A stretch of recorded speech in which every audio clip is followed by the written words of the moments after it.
Akbayan Citizens Action Party v. Aquino, GR number 170516, July 16, 2008.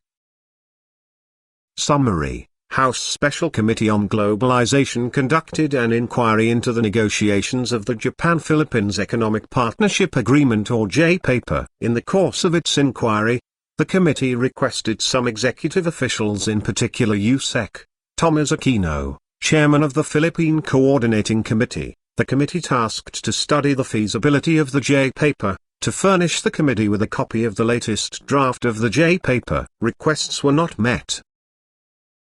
Amid the speculations that the J-Paper might be signed by the Philippine government within December 2005, petitioners, NGOs, congresspersons, citizens and taxpayers, filed on December 9 before the Supreme Court, a petition for mandamus and prohibition to obtain the full text of the J-Paper with all the pertinent attachments and annexes thereto, including the Philippine and Japanese offers submitted during the negotiation process. The Supreme Court dismissed the petition for 1. The full text of the J-Paper including its annexes and attachments has been made accessible to the public since September 11, 2006, and for 2. The Philippines and Japanese offers are covered by executive privilege. Petitioners failed to present a sufficient showing of need to overcome the claim of privilege in this case. Opponent D. Justice Carpio Morales. Additional facts. In a letter Executive Secretary Ermita wrote to Congressman Teves, he explained that, quote, the committee's request to be furnished all documents on the J-Paper may be difficult to accomplish at this time, since the proposed agreement has been a work in progress for about 3 years. A copy of the draft J-Paper will however be forwarded to the committee as soon as the text thereof is settled and complete. End quote. J-Paper was signed on September 9, 2006 by President Gloria Macapagal-Arroyo, following which the President endorsed it to the Senate for its concurrence pursuant to Article 7, Section 21 of the 1987 Constitution. The J-Paper covers trade in goods, rules of origin, customs procedures, paperless trading, trade in services, investment, intellectual property rights, government procurement, movement of natural persons, cooperation, competition policy, mutual recognition, dispute avoidance and settlement, improvement of the business environment, and general and final provisions. Procedural issues. Do the petitioners have standing? Yes, petition is anchored on the right to information and petitioners are all suing in their capacity as citizens. Is the case already moot? Not entirely moot because petitioners seek to obtain, not merely the text of the J-Paper, but also the Philippine and Japanese offers in the course of the negotiations. Substantive issue. Petitioners' arguments. 1. The refusal of the government to disclose the documents bearing on the J-Paper negotiations violates petitioners' right to information on matters of public concern as provided for in Section 7, Article 3 of the 1987 Constitution. The refusal also contravenes other constitutional provisions on transparency, such as that on the policy of full public disclosure of all transactions involving public interest under Section 28, Article 2 of the 1987 Constitution. 2. The non-disclosure undermines their right to effective and reasonable participation in all levels of social, political, and economic decision-making as provided for under Section 16, Article 13 of the 1987 Constitution. 3. Divulging the contents of the J-Paper only after the agreement has been concluded will effectively make the Senate into a mere rubber stamp of the executive, in violation of the principle of separation of powers. Note, third argument, speculatory. Senate was deliberating J-Paper then, hence the court did not discuss this argument. Respondent's argument. Diplomatic negotiations are covered by the doctrine of executive privilege, thus constituting an exception to the right to information and the policy of full public disclosure. Issue: whether or not there is sufficient public interest to overcome the claim of privilege. Held: no.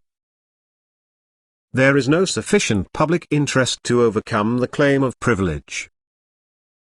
First, is J-paper negotiations a matter of public concern? Yes, J-paper is an international trade agreement. It is evident that the Philippine and Japanese offers submitted during the negotiations towards its execution are matters of public concern. Second, does diplomatic negotiations has privileged character? Yes, court has in fact recognized the privileged character of diplomatic negotiations in many case laws. In Chavez v. PCGG, where the court held that, quote, information on intergovernment exchanges prior to the conclusion of treaties and executive agreements may be subject to reasonable safeguards for the sake of national interest. End quote.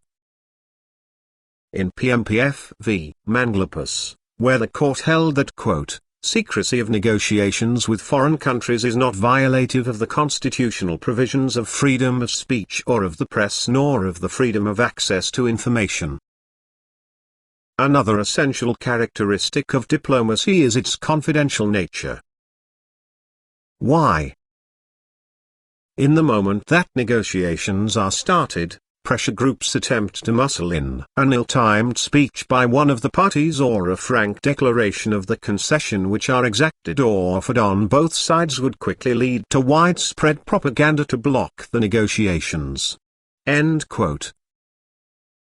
In the case PMPF v. Manglapus, the court also adopted the doctrine in U.S. v. Curtiss-Wright Export Corporation that the president is the sole organ of the nation in its negotiations with foreign countries. This is also supported by Section 21, Article 7 of the 1987 Constitution.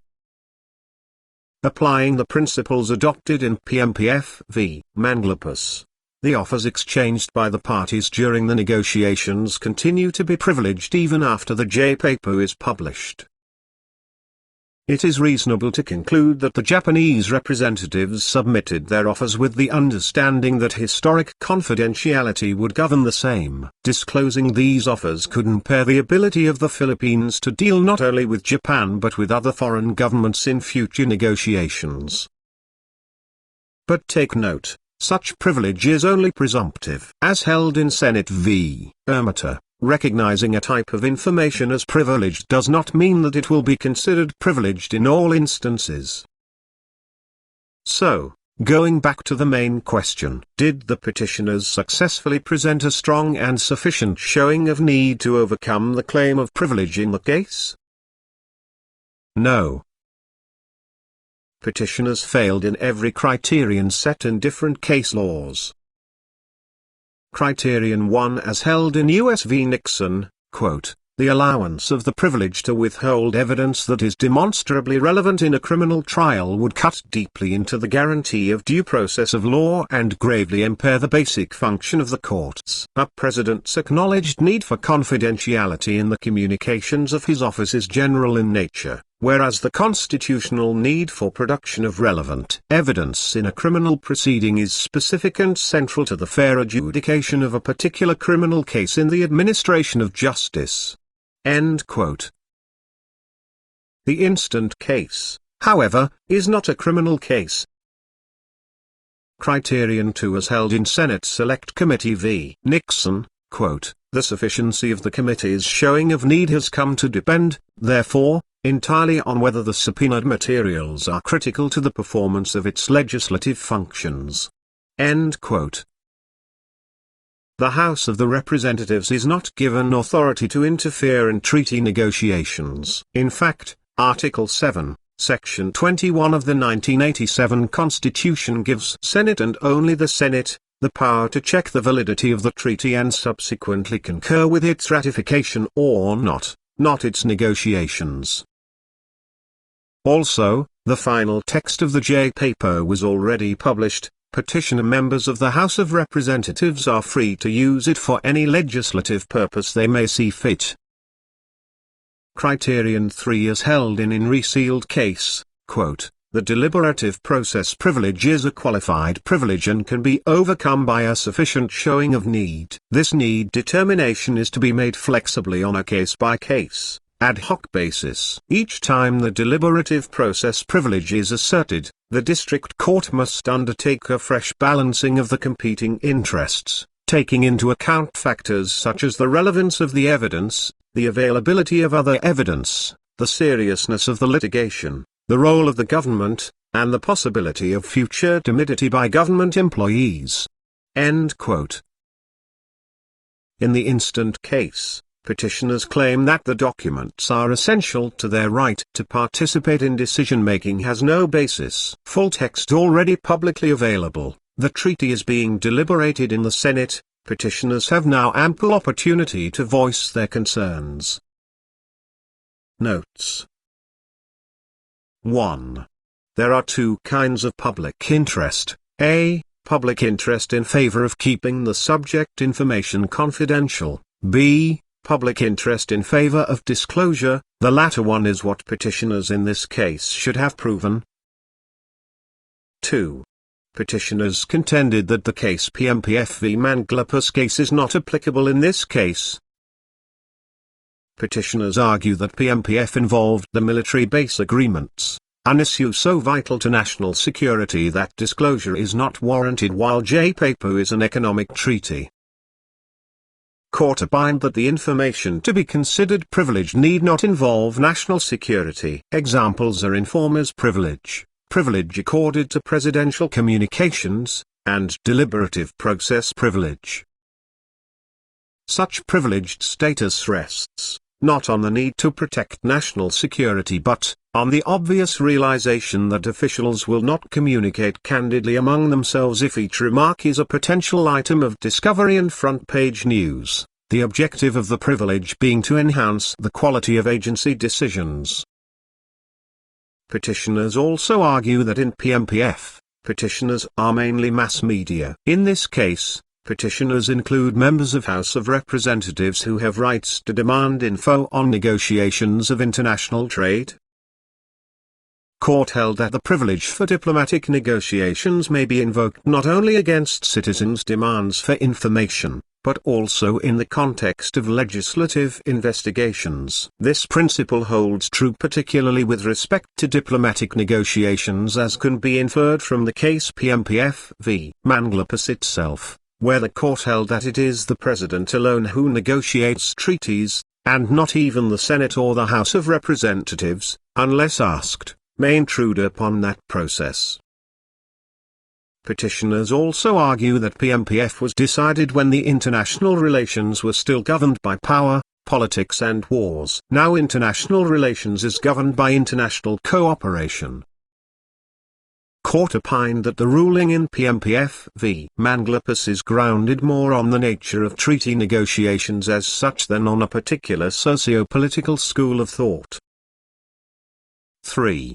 Petitioners contended that the respondents invoked the privilege for the first time in their comment to the present petition, hence should not be credited. The Supreme Court stated that the failure to claim the privilege during the House committee hearings may not be construed as a waiver thereof. Requests made by the committee are mere requests that do not strictly call for an assertion of executive privilege. 4. Respondents' claim of privilege failed to satisfy in full the requirement laid down in Senate v. Ermita, but the Supreme Court nonetheless sustained the claim because of circumstances peculiar to the case and the fact that when respondents filed their comment, the rule laid down in the Senate v. Ermita was not yet final and executory. Privilege should be invoked by the President or through the Executive Secretary by order of the President. 5. Response to Chief Justice Punno's dissent. A. Punno argued that Congress is not seeking to directly participate in the negotiations, hence Congress cannot be prevented from gaining access of these documents. Court, however, invoked the case Akbayan v. Piatko, stating that those that cannot be done directly cannot be done indirectly. B. Puno argued that respondents can no longer claim the diplomatic secrets privilege now that the negotiations have been concluded, since their reason for non-disclosure, negotiations still ongoing, no longer applies. Court, however, held that the negotiations, just like judicial deliberations, do not lose their confidential character once the final result has been promulgated. C. Puno argued that the congresspersons have sufficiently shown their need for the documents to overcome privilege. J. Paper covers subject matter over which Congress has the power to legislate. Court, however, held that mere assertions would not suffice. Second, House committees were able to proceed with their negotiations without the J-Paper documents. Furthermore, the final text of the J-Paper was already published. Petitioner members of the House of Representatives are free to use it for any legislative purpose they may see fit. D. Puno argued that the balance tilts in favor of disclosing the J-Paper documents. The executive has failed to show how disclosing them after the conclusion of negotiations would impair the performance of its functions. Court, however, held that the executive was able to show that the documents being sought are covered by a recognized privilege. Hence the burden now shifts to the party seeking information to overcome the privilege by a strong showing of need. E. Puno argued that the executive secretary failed to explicitly state that he is claiming the privilege by order of the president. Court, however, held it is just a new rule laid down in Senate v. Ermita, which judgment became final after the claim of executive privilege occurred. F. Puno argued that PMPF v. Magalone are not applicable in the present case as the court therein erred in citing U.S. v. Curtis Wright. Curtis Wright referred to a conflict between executive and legislative. PMPF involved a collision between a governmental power over conduct of foreign affairs and the citizen's right to information. Court, however, held that these cases show that the court has always regarded claims of privilege, whether in the context of an executive-legislative conflict or a citizen's demand for information, as closely intertwined, such that the principles applicable to one are also applicable to the other.